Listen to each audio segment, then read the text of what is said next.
अचानक रात के अंधेरे में एक छोटे से गांव में एक अजीब सी चिड़पिंग आने लगी। गांव वाले बहुत चौंके और अपनी जगहों से उठकर वहां की ओर बढ़े। वहां एक बूंदें गिर रही थीं और हर बूंद के साथ ही कोई राज छिपा हुआ था। गांव का सरपंच रामू ने अपने दोस्तों को समेटते हुए कहा, ये आवाज कहां से आ रही है? कोई बता सकता है? बस तब अचानक वहां से एक आवाज आई। ये गांव हमारा है और हम वहां छुपे हुए राज को लेकर आए हैं। सबकी नजरें एक बड़े पेड़ की ओर गईं जहां से आवाज आ रही थी।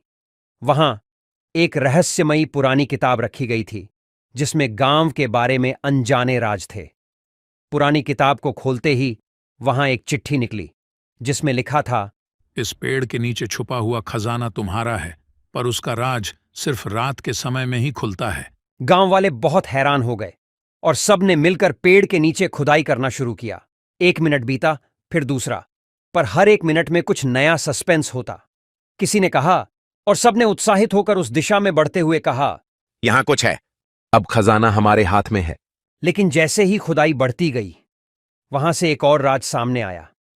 सबकी आंखें बड़ी हो गईं और सबने एक दूसरे की ओर देखा। कोई बोला, इसमें और क्या राज है? पुरानी किताब से निकली चिट्ठी पर लिखा था, सच्चा खजाना यही है कि हर मिनट में हमें यह सिखाए कि जीवन में सुस्ती नहीं, सस्ती में ही सच्ची खोज होती है। सभी गांव वाले गहरे सोच में डूबे रह गए और उन्होंने समझा कि यह खजाना उन्हें नई दिशा में ले जा रहा था।